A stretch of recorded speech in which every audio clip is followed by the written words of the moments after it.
მოგესალმებით, ვინც ახლა შემოგვიერთდა, დაგიბრუნდით საკმაოდ დიდი პაუზის შემდეგ, თუმცა ძალიან საინტერესო, თავარიო დაუბრუნდით, საინტერესო თემით, აქტუალური თემით დაგიბრუნდით. ეთერს მიღმა ბევრი რამ განვიხილეთ, მაგრამ თქვენთან ერთადაც კიდევ ერთხელ განვიხილავთ, წარგიდგენთ სტუმარს, ნათია ჩხეიძე მედიცინის დოქტორი საქართველოს ესპირაციული ასოციაციის ახალგაზრდული სექციის თავმჯდომარე, იაშვილის კლინიკის ექიმი, პედიატრი. მოგესალმებით, დიდი მადლობა, რომ ამდილაუთენია ხართ ჩვენთან ერთად. ჩვენ კი ბევრი ვისაუბრეთ, მაგრამ ახლა მაყურებლისთვისაც უნდა ვისაუბროთ. მადლობა მოწვევის. საშინელი სეზონი გვაქვს ვირუსების თვალსაზრისით. ჯერ არ დაწყებულა კარგად. ჯერ კიდევ წინ გვაქვს ეს პედიმიები და მოკლედ ახლობლებზე ჩვენ თავზე შვილებზე და შემდეგ უკვე დავიწყეთ ამ ყოველივეს გავლა.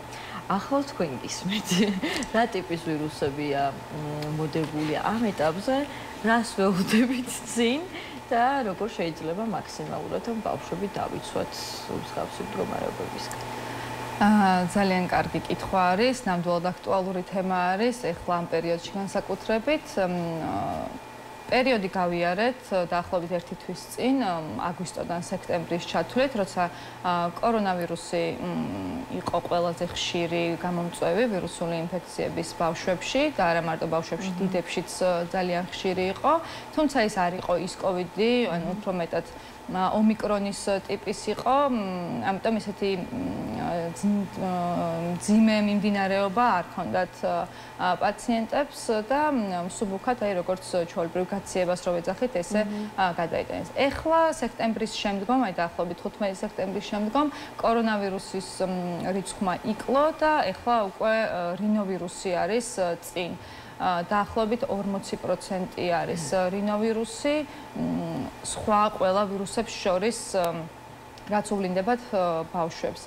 ეს მონაცემები სტატისტიკური ჩვენ დაავადებათა კონტროლის ცენტრი გვაწოდებს და ზუსტად ვიცით, თქვათ, რამდენი პროცენტი იყო ვირუსები წინა თვესაც, ამ თვესაც და ზამთარში როგორი გვექნება. ნათია, გართულების თვალსაზრისით თუ არის საფრთხილო ეს რინოვირუსი?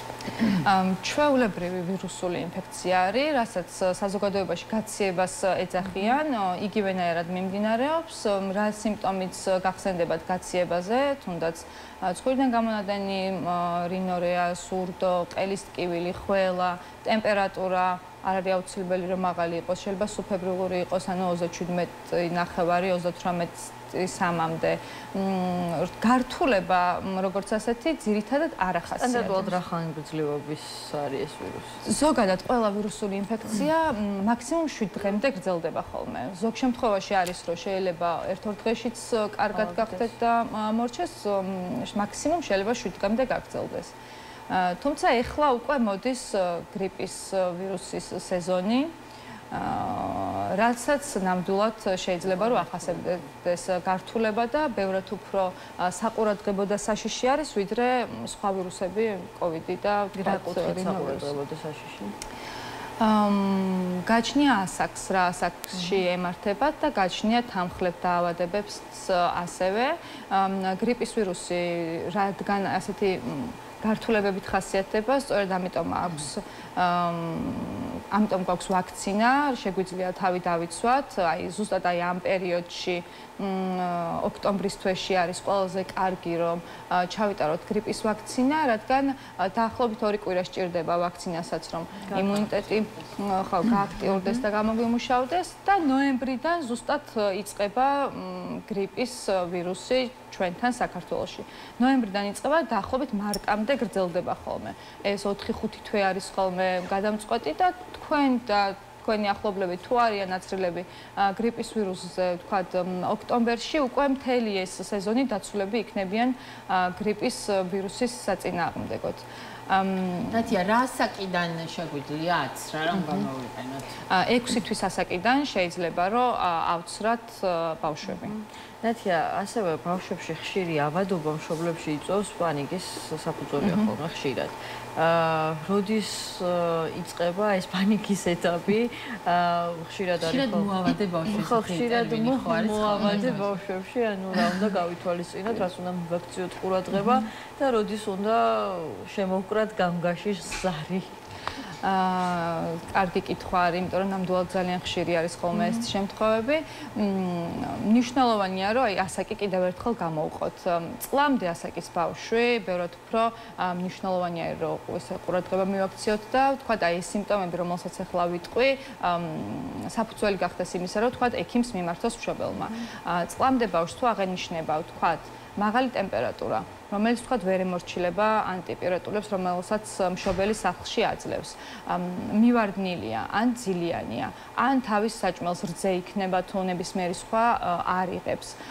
შარდვა შეამცირა, იგივეს ნიშნავს, რომ ესე იგი სითხეს არ იღებს საკმარის და შარდვა შემცირებულია. ამ შემთხვევაში აუცილებელი არის განსაკუთრებით გრიპის სეზონი როცა არის და განსაკუთრებით რისკი არის იმისა, რომ შეიძლება ბავშვს გრიპის ვირუსი ჰქონდეს, ამ შემთხვევაში აუცილებელი არის, რომ მიმართოს პედიატრს და პედიატრი მერე დააკვალიანებს, რა და როგორ უნდა გააკეთოს.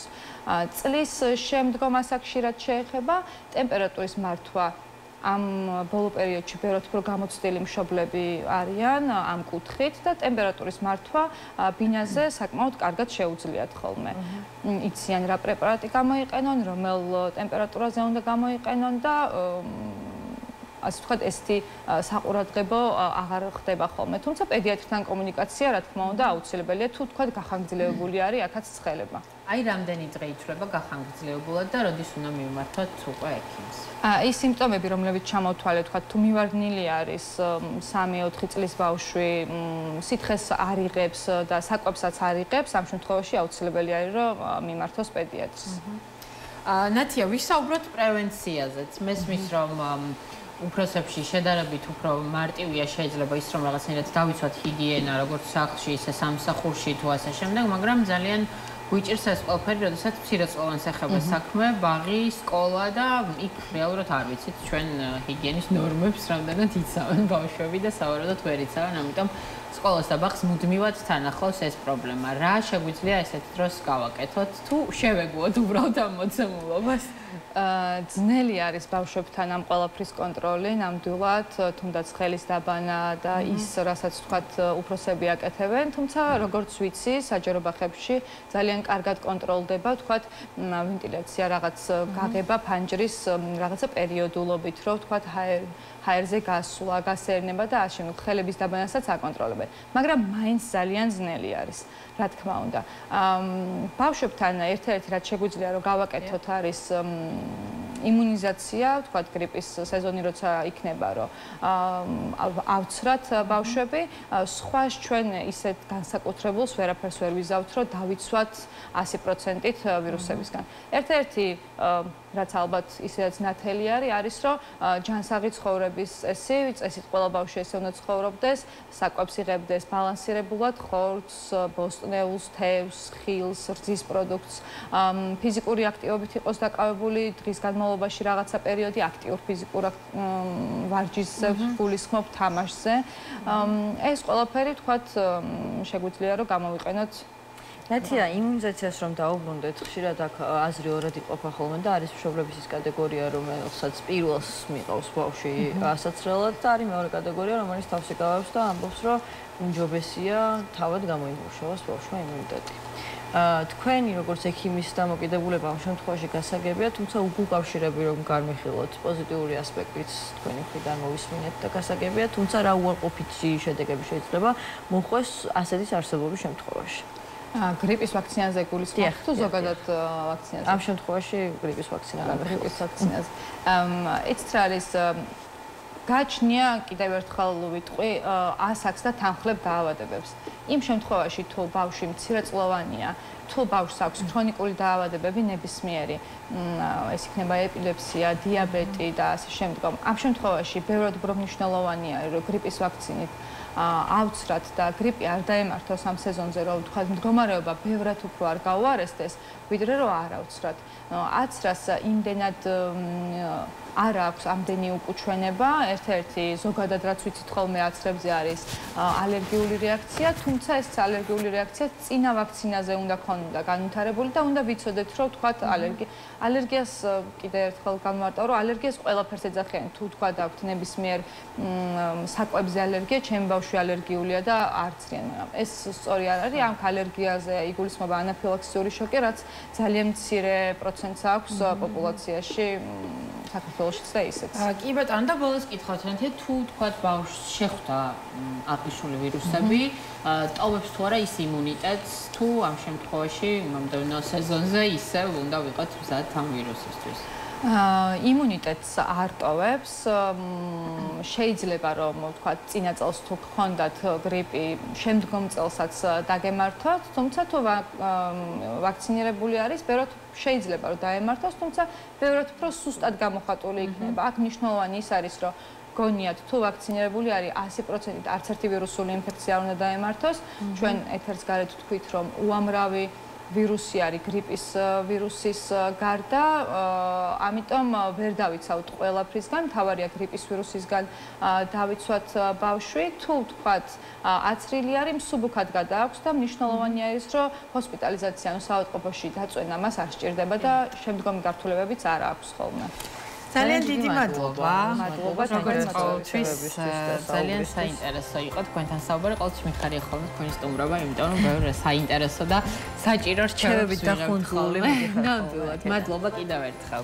მაყურებელს შევახსენებთ, რომ ნათია ჩხაიძე, მედიცინის დოქტორი, ასოციაციის ახალგაზრდული სექციის თავმჯდომარე, იაშურის კლინიკის ექიმი პედიატრი გახდა ჩვენი სტუმარი.